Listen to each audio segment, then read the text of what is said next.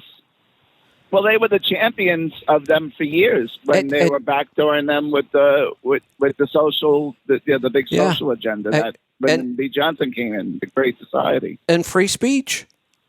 That was always a left issue. What happened?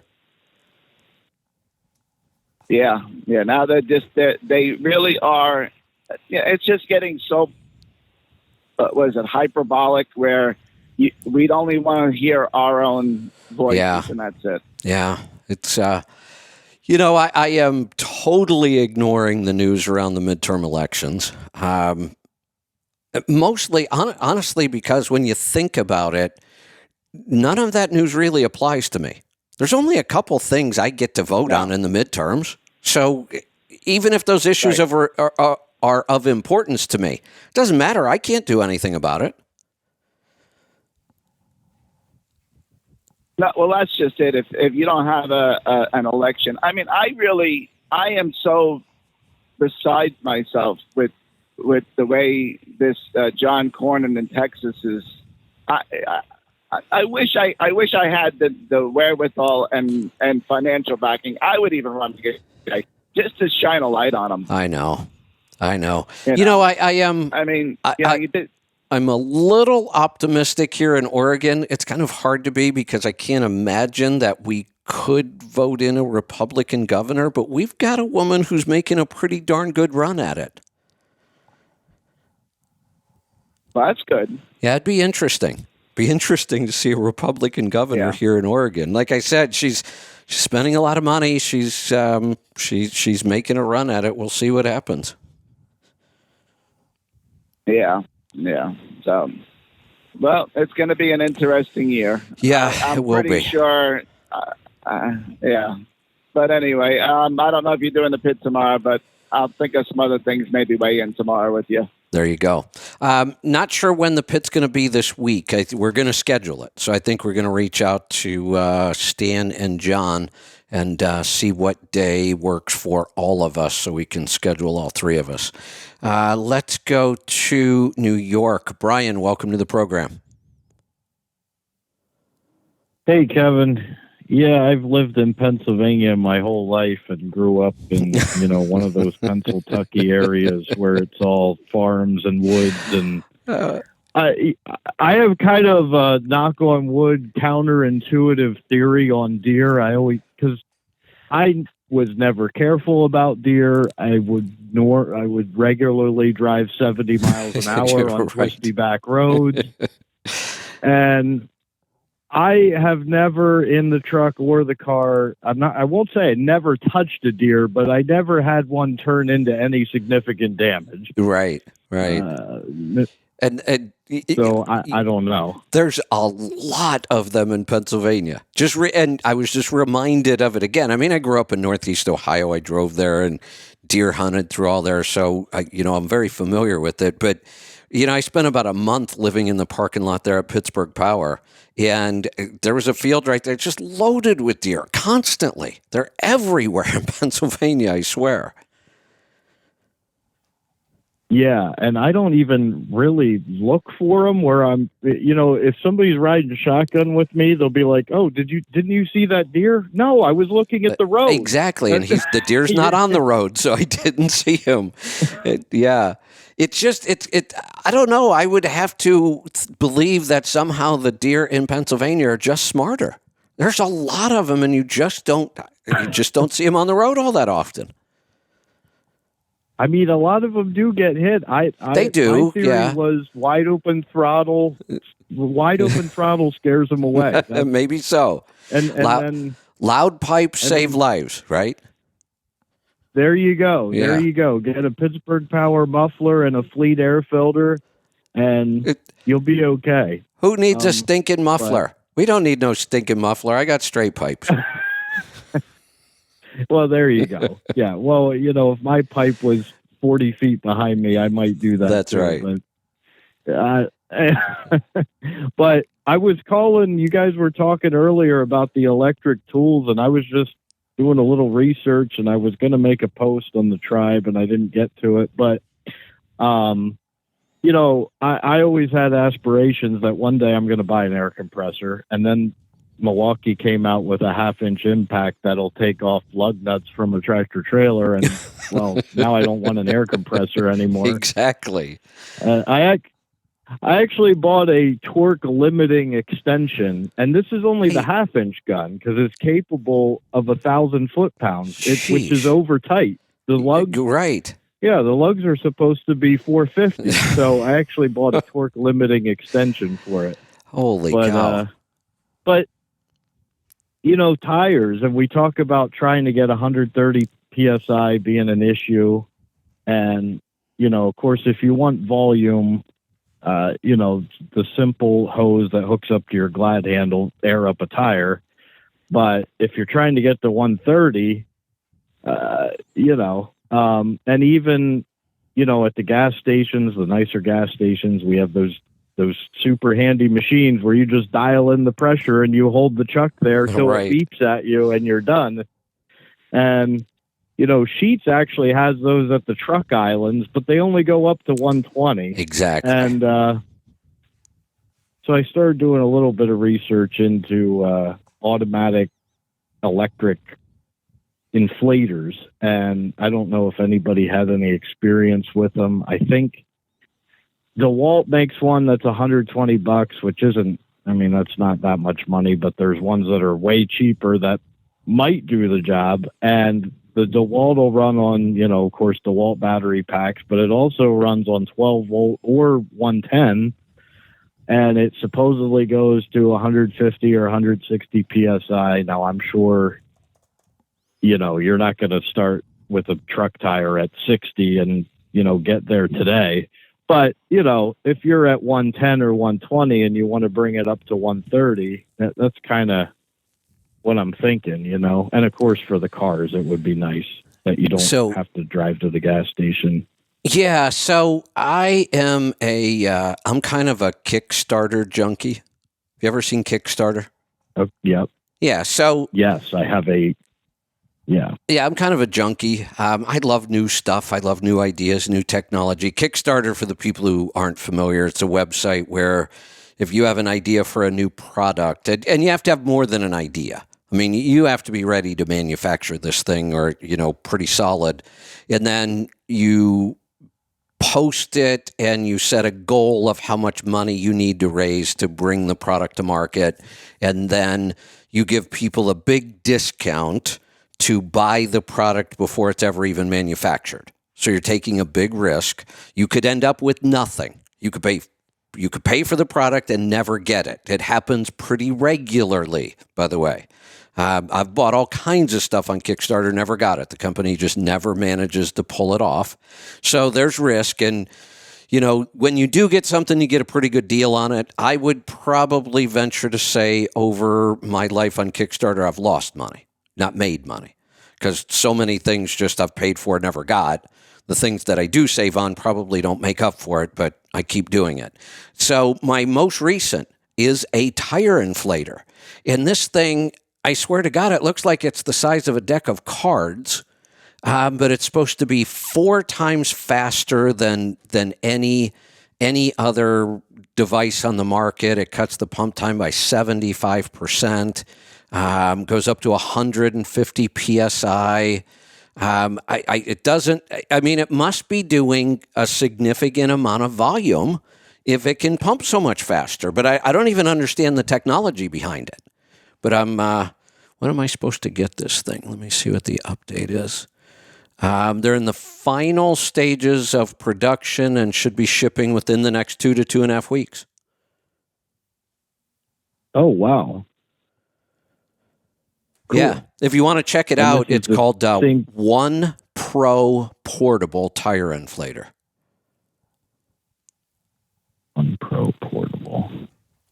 And it's same kind of deal. You set the pressure and forget it. It shuts off when it's. Yep. Yeah. It looks pretty smart. And what was it called one more time? One Pro Portable Tire Inflator. And they spell out the word one.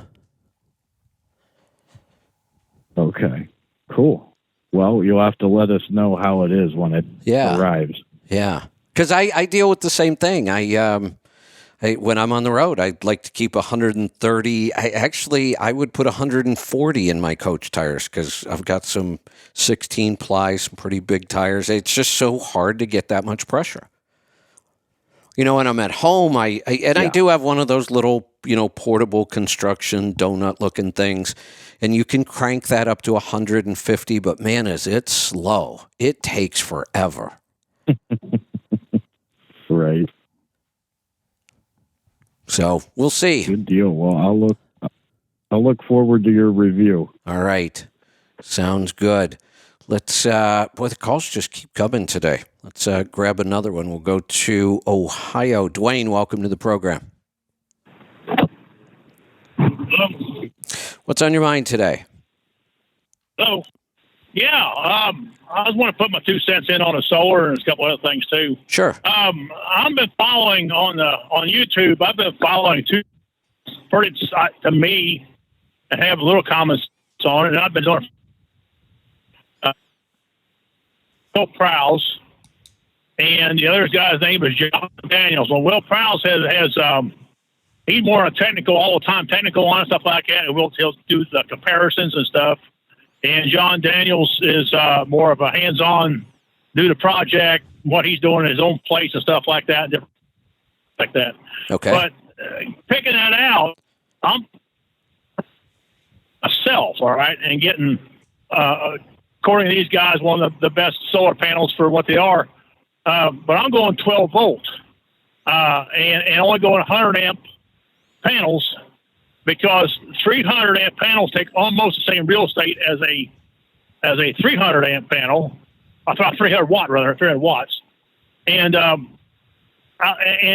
Mr. Daniels was saying, that if you have damage, rock or hail or something like that, if it hits one, you still got 200 watts there. You haven't, you're only out 100 watts. Yeah, or if you got 300 watt panel, you're out. Interesting. Yeah. Okay. Another reason for 12. And also, if you've got the real estate, and I don't your setup specific, I don't know what it is, but on my set, I'm putting mine on the ground because they do need maintenance. You got to wash them off. Right. You got to get snow removal off of them and stuff like that. They do need maintenance, and you got to be able to get to them.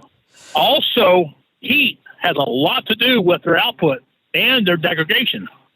If you get up on a roof, you need a good space up there to ventilate, and also a lighter color roof. Otherwise, you're gonna be burning them up like that, and they will go down quite a few percent because of the heat. Yeah. So I'm gonna put mine out in the open. Yeah, the property here that I'm currently living in, I don't have enough ground area to do that. I wouldn't want to where I am. The property across the river, I could do that and probably would, because a lot of my land over there isn't buildable, but I could use it for solar. So, yeah, in that case, I would put it on the ground for all the reasons you just said. But he's also showed different ways you can go and mount this stuff using regular building materials such as metal purlins. Okay. You'd use it in a house, and stuff. And it's considerably cheaper than the brackets they want. Also, staying 12 volt, you're going to have to put a heavier wire between the panels and until you get down to your inverters and stuff. But being 12 volt, you've got literally millions of products you can use on 12 volt. If you go 24 and 48, your inverter, if it shucks, you're going to have to order one or find a 48 volt inverter. If you got 12 volt, you can pick 48 or 12 volt inverter up at Walmart. Right. Yeah. So, but your wire size got to be bigger because they're lower voltage. You're going to have more resistance and stuff like that. Right. So, but that's what I'm in the process, and I'm getting ready to put in 10,000 watts. Okay. So good. All right. Well, I'll check that out because I'm not impressed with any of these solar companies I've talked to. Well, I mean, like I say, they put a Tesla wall up. Before, if that thing screws up, what are you going to do? You're done. Yeah. And, also, the batteries, he's also went and checked out batteries, too, as far as his main thing, as Mr. Daniels is saying, he uses lead acid on his main group, but he's also been dabbling with the lithium. Lithium iron I'm nervous phosphate. here right now. Well, yes, lithium phosphate. You got all these high yearly guarantees, but they ain't been out that long. See, that's that. How can I give a guarantee for something that's not that long? Well, I'm dealing with this right now with the coach. I've got 6 giant batteries in there. To replace them with lead acid is about $7,000 worth of batteries, and they last me about 3 years. The first 2 years are excellent. The third year, I'm kind of, fighting against it, and then it gets to the point where I just have to replace them where I am now. And every time I've done it for the last, this is my third time, I go and look at the new battery technology, lithium iron phosphate. They're way more expensive, and they don't have more capacity. That's not the thing. The same size lithium iron phosphate battery in lead acid, the capacities are about the same. So you're not gaining any capacity by spending all that extra money. What you're supposed to be gaining is life of the battery. But if I pay twice as much for this thing and I don't get twice as much life, and I'm not convinced that I am, because I'm using all these lithium batteries on tools and I'm wearing out batteries. I mean, they're not lasting as long as they tell me they're supposed to last. So I'm going to go with lead acid again. Same thing on tools. Yeah, I'm going to go with lead acid again in the coach. I just don't think these new battery technologies are really there yet. Well, I'll tell you the batteries now. There's one out there that's very popular brand. Everybody's got it, I guess. That thing for a 100 amp hour battery is almost near $900 some dollars. I know. I did find some other ones that Mr. Daniel was showing. It's down about $400 or something like that for a 100 amp hour battery, 12 volt. But I've been using golf cart batteries in my fifth wheel. I use 4 of them in there and come up with 12 volts with them. Yeah, and the best setups, I think, are still 6 volt batteries. I think are still the best setup. Yes. But to me, the iron lithium batteries they're delicate. They won't charge below 32 degrees. If it gets too hot, they won't even put out like that. They have to be temperature sensitive. Yeah, they are. Where in reality, a lead acid battery is to me, I have absolutely abused mine. I'm talking flat. Right. You run them down lower than they're supposed to be. Right. Been in cold weather, put a charger on them all the time. I just keep the water level up in them. Mine usually lasts me 4 years. Yeah. Before I start noticing anything like that. And cold don't bother them. I mean, it does, but it don't. They're just they're a workhorse. Yeah, they are. Where the other ones are to me are delicate. Yeah, I have one. I have one of those 100 amp hour in the Sprinter because of space and weight. They are smaller and lighter. That helps, but they're expensive, and it just didn't make sense for me to spend $12,000 or $13,000 on batteries when I have no guarantee that they're going to last me that long. Yeah. So, but also they got their own battery management system in them like that to keep them overheating and overcharging and stuff like that. If that goes screws up, then the battery's you're done. They're complicated. Yeah, it's not a lead acid battery, like you said. It's a workhorse. They're simple. We've had them around for decades. They work. So as much as I want the new technology, and I thought for sure I was going to change this time, I'm not going to. Just doesn't make sense yet. Yeah. It just, I'm going with what I know. I mean, I know these are going to work. I mean, you can only get, if you get a 100 amp hour battery, you'll get 50 amps out of, 50 watts. Watt hours. Amp hours, they list.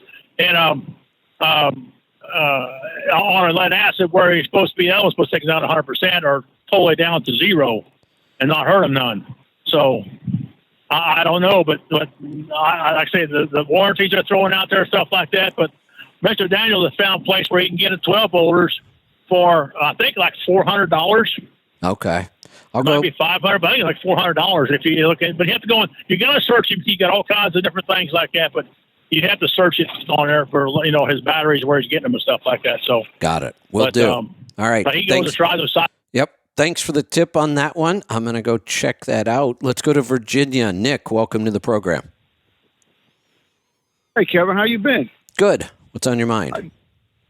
I just found your app. I was like, I know they took you off Road Dog, so I was like, man, I got to find Kevin. And I found your app, and I was like, oh, here he is. Well, good. So I've been listening. I just stopped listening to football because it's just getting boring. So I'm listening to your app now. There you go. I'm glad I found it because I've been missing you on the road.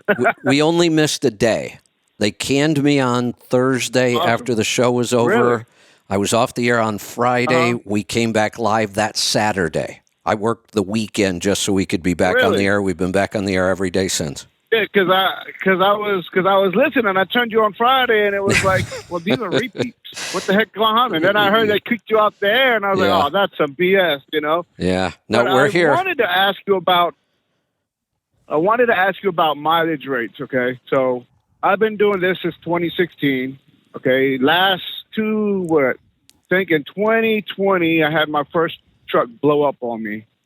And then I went and I leased a truck from the agent I'm on, and I paid this truck off already, so I don't have a truck payment. Okay, so let's just go back because I'm just curious. When you say your truck blew up on you, what does that mean?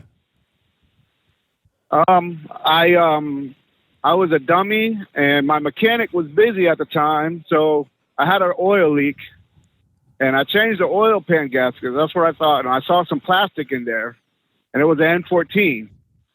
And I didn't tell him about it until after the fact.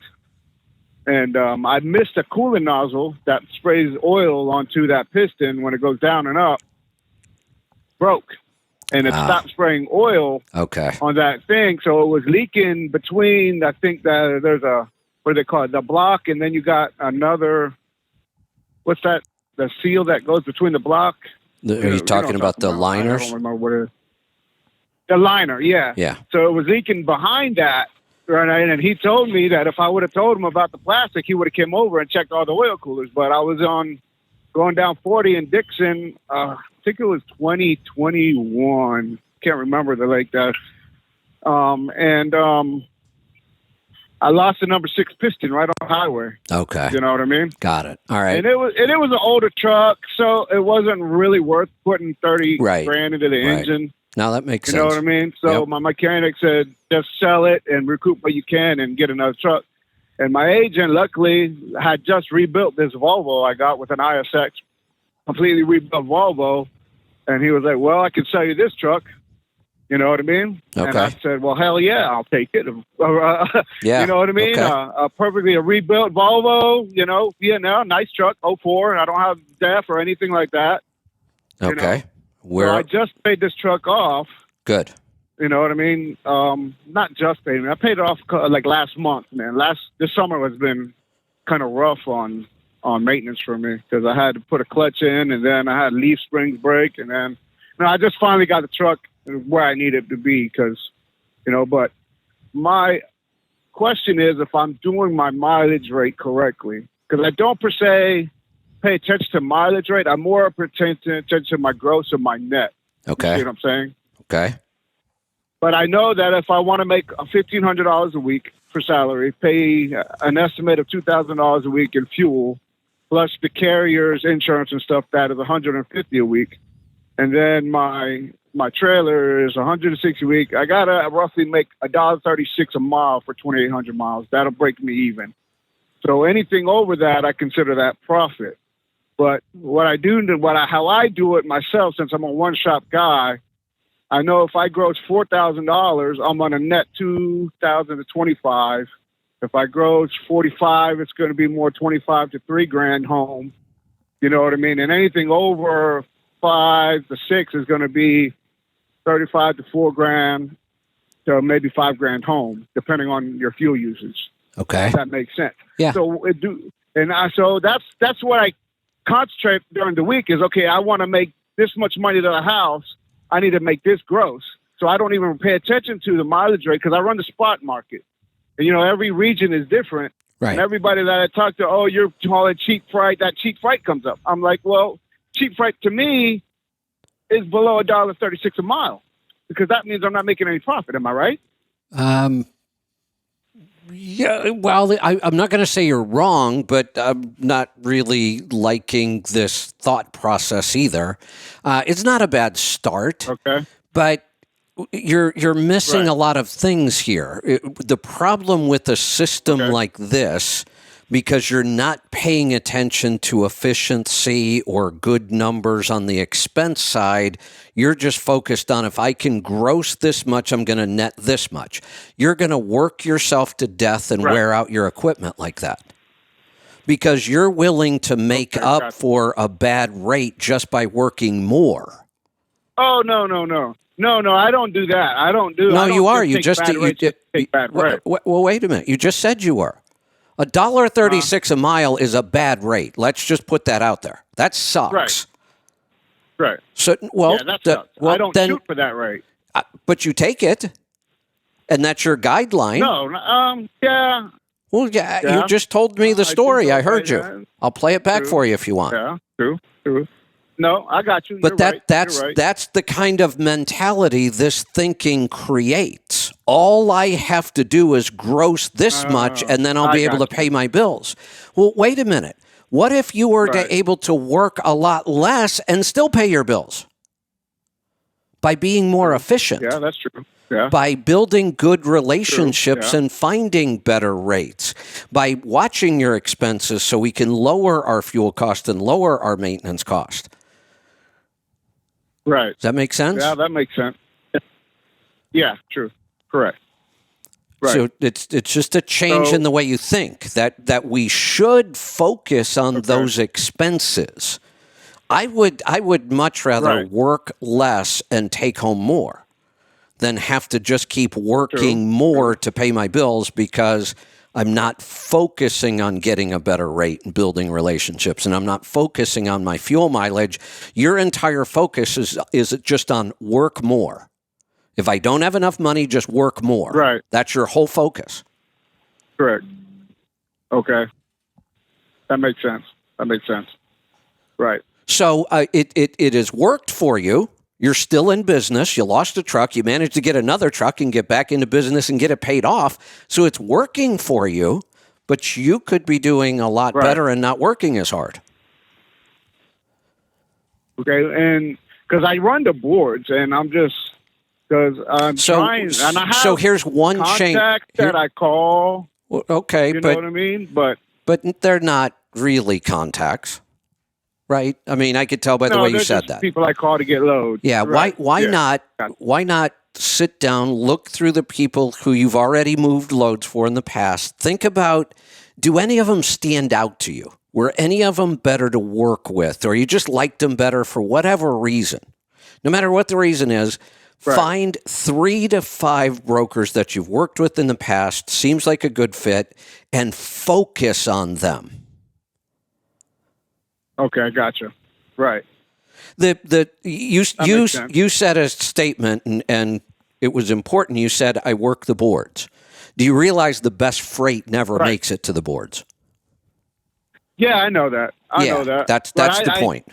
I can't figure out where to go to find, you know what I mean, stuff that's not on the boards because I just Well, don't have well, that. I don't understand Well, where to look and let's what to think it through. look for, if that makes Let's sense. think it through. Okay. If it's not on the load board, then there's really only 2 other places it could be. If the freight isn't showing up Right. on any of the load boards, what are the other 2 places where it could be? The It's direct sitting- shipper Yep. and And a broker. a broker. That's right. it. That saves that for their That's carriers. it. Right. So They're good customers. either Right, have right. shippers who are not posting on load boards. They already have carriers to cover Right. their freight. And you have brokers who many of their loads won't ever get posted on a board because they don't have to. The freight is so good, there's Right. always somebody Right, waiting it's there to take it. They got people. Right. Right. So that's where it is. Okay. That's where you Yeah, have to that go to makes find sense. it. Now, I would That makes sense. I would discourage you from even bothering with direct shippers. Right. Yeah. 'cause You're I'm not a there one-truck yet. Guy, they're not Well, really gonna bother me. I know Right, some yeah. one-truck guys that do pretty well with direct shippers. You're just not there yet. You could get there. But Okay. that's a tough Right. that's a tough sell. There's a lot you have to do, and it's time Right. consuming. But building relationships with brokers, another- honestly, is drop dead simple. Right. Okay. And another thing is everybody's talking about contractor freight, but to my thing is if I contract freight, I have to pull that load. You're not going to. Well, first off, that's not true. This is one of those Okay. weird contract freight in this industry is not a binding contract. Uh-huh. And nobody even looks at it that way. Okay, gotcha. It's one of those weird things. It's Right. kind of convenience.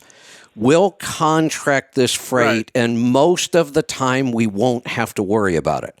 But it's very, very common, even Correct. with big shippers with thousands of trucks, for there to not be a truck in that area for one of their contracted loads. It happens. And Right. the shipper just Right. give it to a broker, throw it up on the board, whatever. So it really isn't. Now, if you're going to have contract freight, you should try to move it as often as you possibly can. Because if you're not Yeah, moving it, then obviously, right. yes, but it's not ironclad. But again, I would say don't even Okay, think gotcha. about dedicated freight right now, unless you do Right. it So through a just broker. Concentrate on right. 3 So just to give it- 5, Try to find some brokers. 3 to 5 good and book brokers. with them every day, every time I'm out. So yeah, Yep. I got to do that anyways because I use a bunch of different brokers every day, and I kind of don't like doing that. Well, it's a I kinda pain in would the like to ass. have, hey, I'm gonna call Dave. Yeah, it's a pain Yeah, I in. kind of like want right. to have. I got to call Dave. Hey, what do you got? I'm in Memphis. Oh, you know what I mean? Something like that. You know, that would be a good idea. You know what I mean? Yeah. Now, so I'll probably work for. I'm gonna work towards that, and that'll be my January goal to There- get there 3 you go. brokers where I can call on a weekend. Hey, I'm leaving out Monday. What do you got in the Savannah area? You know what I mean? Perfect. Yep. Okay, I got you. Yep. Yeah, so don't concentrate. So, because I do the mileage rate when I say, hey, I negotiate a rate. I always bump it up. Well, good. So I do the mileage, but don't It- don't concentrate on growth. Concentrate on building better relationships, to get better Correct. mileage, better rates. Yep. Is what you're saying. Yep. Okay, I got you. I appreciate you talking to me about that because I mean, I hear now I understand what everybody's saying. Getting better rates by having better relationships with individual Exactly. brokers, Right. Instead of because the whole cheap freight thing, I don't know. It doesn't make sense to me, I guess. Well, here's the thing. As a broker, I've worked as a broker. Remember, Right. as a broker, I have a customer. I had to go get that freight somewhere. Right. Getting freight is not easy. It's very competitive. And if I have this freight Right. from a customer and I just give it to some random person who found the load on the board and they screw it up, that hurts my customer relationship. True. That's So right. my best Yeah, freight you're right. doesn't go to the board. My best freight goes to the people I work with and know and trust. That makes sense. Yeah, that makes sense. Yeah. I'm going to concentrate on that for this year. Get a more solidified Excellent. customer base for myself, I guess. There you go. But I enjoy your show. I'm glad I found you on the app. Great to have you back. I appreciate it. All right, check in. All right, thanks. We want to hear from you. All right, we are going to wrap this up for today. I don't have any. Well, let me check. No, I don't have any news on the pit yet. I just checked. So we will let you know, and we'll also send out a text message when we do it. We're just looking for a time this week to get John and Stan together, and we'll record it. So the pit is the first show that we are moving to a podcast format. We will always have at least an hour every day of live streaming, probably more like 2 or till we run out of questions. But some of our shows are going to move to a podcast format. We'll keep you informed, and we will see you back here tomorrow for the Power Hour. Be safe, be profitable, be fit and healthy. Always do the hard work and master the journey.